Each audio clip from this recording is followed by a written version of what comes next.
Jadi hari ini gimana Bang tadi sidangnya berjalan lancar atau ditunda lagi atau seperti apa? Ya kalau dalam proses perdata itu penundaan itu bukan berarti tidak berjalan ya, tetapi itu dihitung.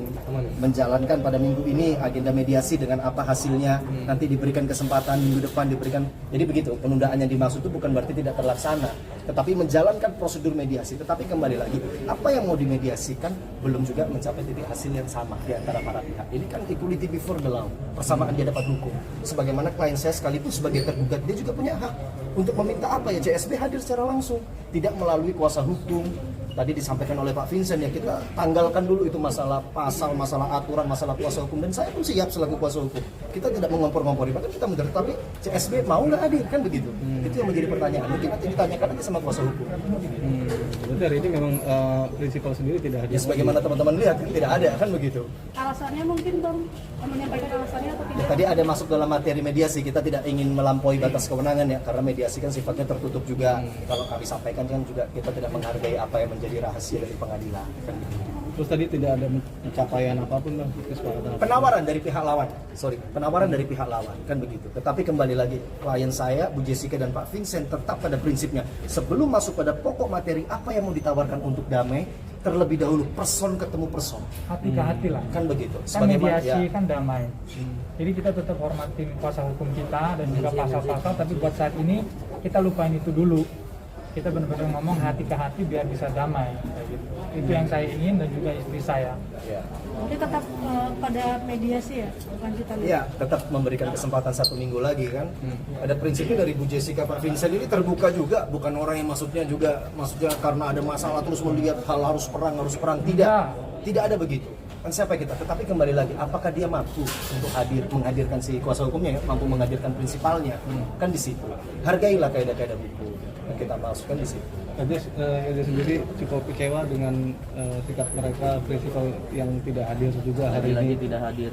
Iya, saya kecewa sekali ya. Saya sudah berusaha sebagai warga negara yang baik. Saya selalu menghadiri sidang, mediasi, panggilan-panggilan saya selalu hadir karena saya pengen ini bisa cepat selesai. Tapi entah mengapa yang di sana alasan terus. Jadi saya nggak tahu ya gimana kuasa hukum yang di sana, apakah maunya tuh kemana gitu. Ya, jadi begini juga ya teman-teman ya. Ini sebenarnya kan berkaitan dengan LP daripada klien kami juga di Polda Metro, kan begitu kan. Gugatan yang ada sekarang itu tetap berkaitan dengan LP yang ada di Polda Metro. Itulah awal dari mana terjadinya hubungan hukum ini. Dan kita mau menginformasikan, sekalipun ya di dalam gugatan ini penggugatnya adalah CSB, klien kami hadir. Tetapi di laporan polisi yang klien kami memasukkan, apakah CSB hadir memenuhi panggilan penyidik? Itu yang jangan dilupakan juga.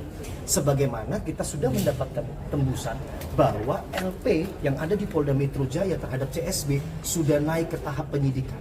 Dan informasi terakhir sudah dilakukan pemanggilan kepada Stephen, kan begitu.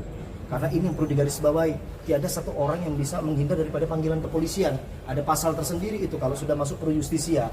Kan begitu. Ayo sama-sama, kalau memang mengupayakan ingin damai, dari pihak sana kuasa hukumnya menghargai apa yang menjadi upaya hukum pihak kami, dan kami pun menghargai apa menjadi upaya hukum pihak lawan.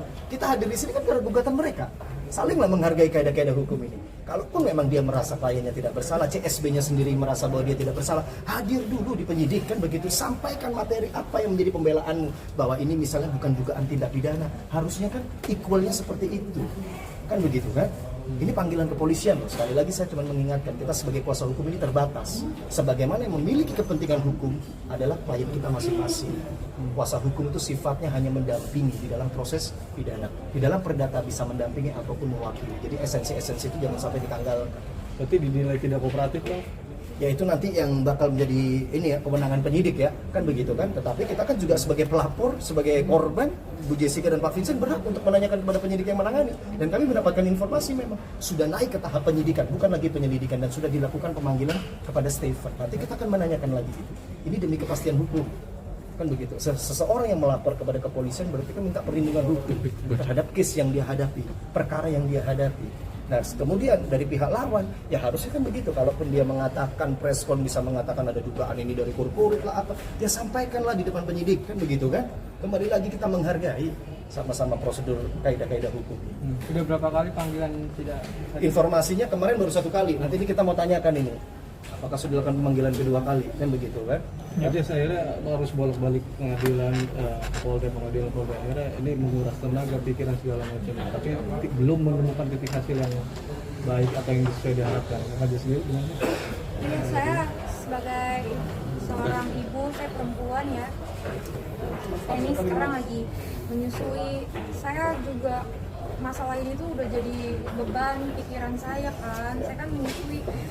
Saya tuh bisa dibilang kepikiran banget, bisa jadi stres karena susu saya aja sekarang udah semakin tipis gitu karena saya tuh tiap hari pikiran gitu. Jadi ini udah benar-benar ngeganggu saya, makannya anak saya, waktu mana saya harus ninggalin anak saya yang besar juga lagi di Bali, terus saya harus bolak-balik gitu kan. Jadi saya udah ya gimana ya, capek. Apalagi kalau mau mediasi kan mau menghindari capek-capeknya dan semuanya ya sudahlah. Kalau emang dari pihak sebelah mau mediasi mau damai, kok kita yang harus mondar-mandir tapi nggak ada titik terangnya kan gitu. Kenapa kalian mereka yang itu bilangnya ayo damai, ayo mediasi, kita oke aja tapi kok malah jadi ribet buat kita. Kok kita yang mondar-mandir capek-capek terus yang pihak sebelahnya tidak hadir. Terus maunya apa? Kalau emang mau mediasi, kita lanjut ke persidangan kan gitu. Saya juga terbuka kok buat itu. Biasanya dibilang artinya pengacaranya kuasa hukumnya gagal juga dong Bang, bisa mengkondisikan prinsipalnya. Coba nanti nanya sama kuasa hukumnya. Alasannya apa, kenapa nggak bisa Jadi di sini hadir. kita tidak mau berasumsi juga ya, karena kita menghargai perkara antara Bu Jessica, Pak Vincent dengan CSB tersebut sudah masuk kepada prosedur hukum, masuk kepada proses hukum. Ya. Jadi ada hal-hal yang memang perlu kita sampaikan sesuai fakta, mana yang tidak menjadi kewenangan kita juga tidak mau menyampaikan. Kita menghargai kaidah-kaidah hukum. Tetapi ya seperti saya jelaskan tadi, ini gugatan dari CSB kan begitu. Harusnya penggugat yang baik kan hadir secara langsung. Tetapi justru tergugat 1 dan 2 yang hadir di atap Pengadilan Negeri Jakarta Selatan. Penggugatnya diwakili oleh kuasa hukumnya. Sah ya, boleh-boleh saja. Tetapi bagaimana penilaian nanti kan di majelis hakim kan begitu. Dan sebaliknya ya, klien saya melaporkan CSB di Polda Metro. Apakah dia hadir? Nah ini menjadi penilaian bersama nih. Karena kita ini equality before the law, persamaan di hadapan hukum. Itu penting, sama-sama memiliki upaya hukum. Kita menghargai upaya hukum dari pihak lawan. Katanya ada dugaan pencemaran, apa silakan. Dan ini pun sebagai itikat baik, klien saya hadir loh. Kan begitu. Dia sendiri sampai akhirnya tadi Kadis bilang capek pikiran tenaga untuk mengawal kasus ini gitu. Bahkan infonya juga dia sampai Raffi Ahmad sampai membayar yang angsuran itu betul nggak gitu ya?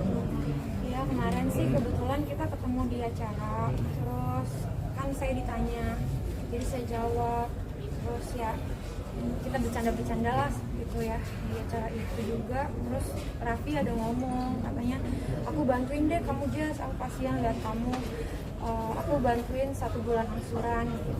Tapi ya nggak tahu, mudah-mudahan ya benar atau enggak ya, saya sih ya aminin aja gitu. Artinya ada omongan dari niat untuk bantu Kadis sendiri ya? Ya saya sih bersyukur banget ya kalau ya dibantu temen aja. Itu angsuran untuk yang rumah atau mobil? Saya angsurannya rumah, nggak ada angsuran mobil. Itu emang yang di KPR berapa rumah aja sih? Yang di KPR berapa rumah atau 1 atau 2? Ini loh, sebenarnya saya tuh nggak mau fokus sama masalah lain di luar masalah perkara ini gitu. Saya pengennya bisa cepat selesai biar saya juga bisa nyelesain masalah yang lain, karena perkara ini tuh berlarut-larut jadi bikin masalah lain gitu. Sekarang ada masalah ini, nanti kedepannya apa kan kita nggak tahu gitu. Jadi saya sebagai perempuan, saya sebagai seorang ibu, saya cuma memohon, saya cuma bisa optimis keadilan di negeri ini bisa segera ditegakkan, bisa dirasakan ya, karena bukti-bukti saya kuat. Saya yakin ketika saya benar, saya nggak takut. Ketika saya jujur, saya akan terus melangkah. gitu aja sih. Kalau capek ya, saya nelangsa iya, saya bener-bener bobrok iya. Tapi dimana di sini saya juga mau kasih pelajaran buat orang-orang biar nggak gampang mempermainkan hukum, biar nggak terjadi sama orang-orang lain. Biarlah pengalaman saya ini saya rasakan bagi pelajaran juga buat orang-orang supaya nggak terjadi pada orang lain. Kak Jis, apa benar sih sampai naik taksi online dan makan di warteg seperti itu? Ya benar ya, maksudnya balik lagi ya, saya pengennya saya fokus aja deh ke perkara ini, biarlah hal-hal itu hal-hal yang personal biarlah menjadi pengalaman hidup saya aja gitu. Saya tetap syukuri, saya jalani dengan lapang dada, saya jalani dengan ikhlas prosesnya. Saya tetap berdoa sama Tuhan, semoga Tuhan kasih jalan yang terbaik buat saya dan suami dan kuasa hukum kami agar bisa menyelesaikan permasalahan ini dengan baik dan cepat. Maksudnya apa dampak dari kasus ini Kak Jess? Sampai naik taksi online, apa dampak dari kasus ini? Itu Ya. balik lagi yang tadi dia bilang, itu personal. Jadi mungkin begini kesimpulan ya terakhir yang saya sampaikan, apapun yang disampaikan Bu Jessica pasti ada impactnya berkaitan dengan perkara, kan begitu. Oleh karenanya kenapa Bu Jessica dan Pak Vincent mencari keadilan, ya tujuannya itu kembali lagi. Kalau ngomong impact ya impact kan begitu. Tetapi ya kita tetap menghargai kan begitu. Prosedur hukum tetap kita akan kawal. Dan satu yang akan tetap kita laksanakan ya terkait laporan, gugatan mereka kita sama-sama kan begitu. Ayo sama-sama kaidah hukum ini dihargai. Dari pihak lawan hadir secara langsung, klien saya hadir secara langsung. Itu saja. Jadi begitu teman-teman. Ya. Terima kasih ya. Oke. Terima kasih.